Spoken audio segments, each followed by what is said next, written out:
everybody. Thank you for coming back in again.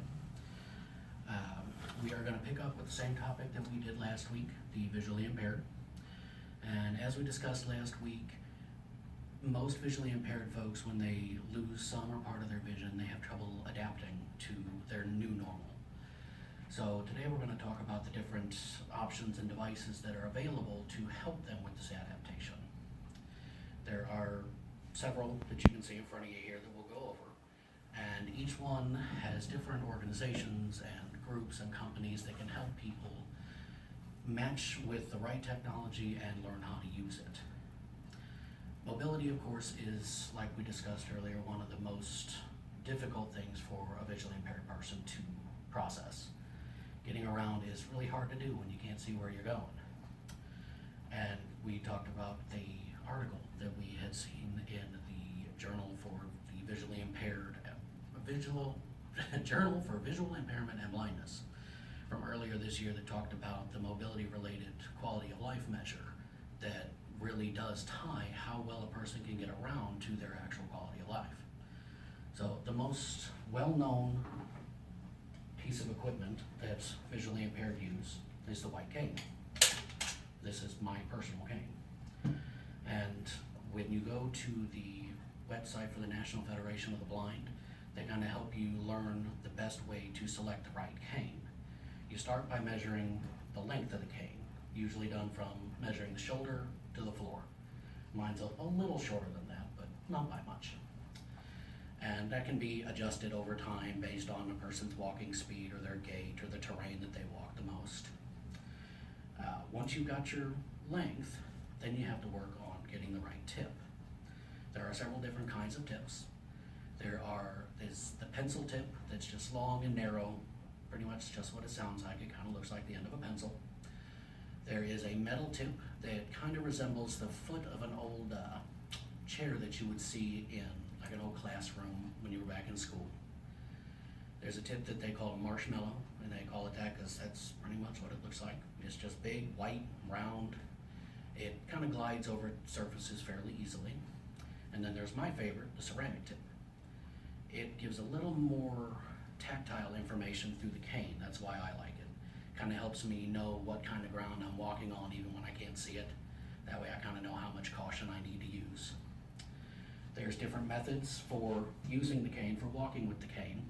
Some people like the tap method where you're literally tapping it back and forth as you go.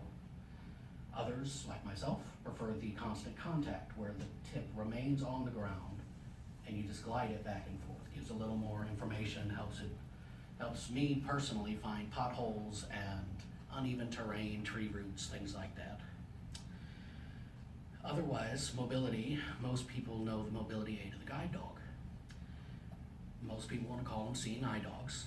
They're not all seeing eye dogs. Seeing eye is actually a brand, kind of like Jacuzzi is a brand of hot tub. So finding a guide dog is not really very simple.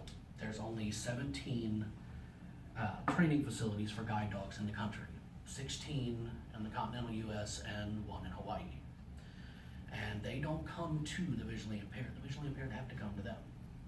So that's not always easy. But once someone gets there, whether it's the Seeing Eye Institute or any of the others, they help match the person with a dog that they've already been working to train. And then they train the visually impaired person and the dog together so that they work as a team. It really is quite interesting. If you go to the National Federation for the Blind or to the Seeing Eye Institute's website, they actually have videos showing people training with their dogs.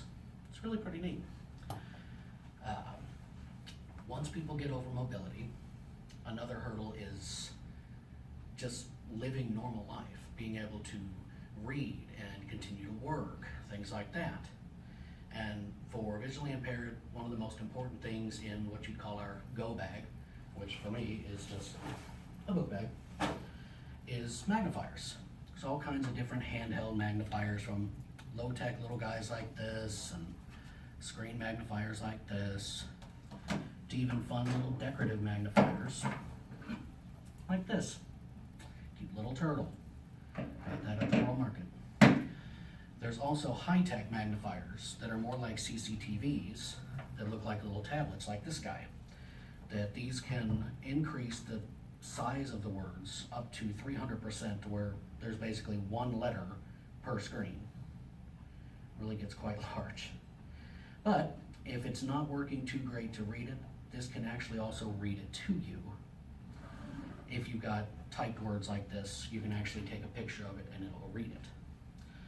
There's desktop versions of CCTV magnifiers like this, but mine's a little too bulky to have brought with me. It's quite large and quite heavy, but I couldn't get around at work without it. I couldn't function. So it's pretty amazing technology. The company, one of the major distributors is a company called Optelec, O-P-T-E-L-E-C. That's who my magnifiers are through.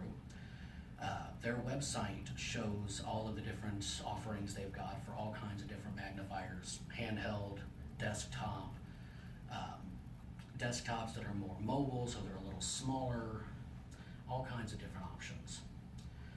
And beyond that, technology, of course, has increased for computers, for visually impaired to be able to use any kind of computer, everything from smartphones up to PCs. There's applications like one called JAWS, and there's another called Zoom Text that I use on my personal laptop that acts as a magnifier for the screen. It can change the color on the screen to make it a little easier to view, because the bright screens bother my eyes. So it can darken the screen to make it easier for me to see. It can also read. It can, if you put a document in front of it, pull up like a Word document or a spreadsheet, it can read that to you as well. Really amazing technology. If you want to see sort of a demonstration of it, you can go to like zoomtext.com and you can see demonstrations of their current version.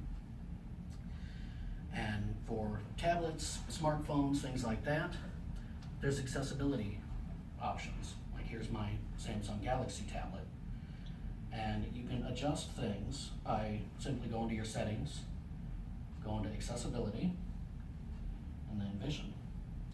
And that can show you all the different kinds of options for high contrast font, high contrast keyboard.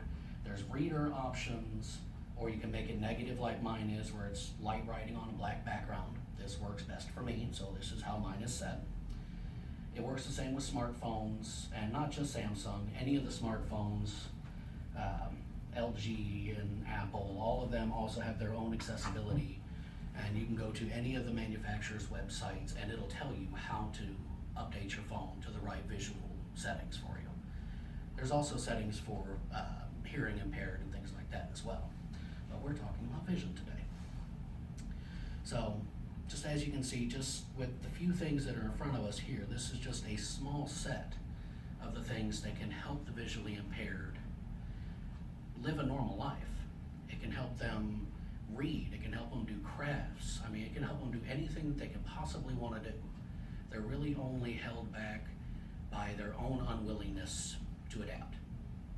So, thank you all for listening again. And like before, I might see you, I might not. But say hi.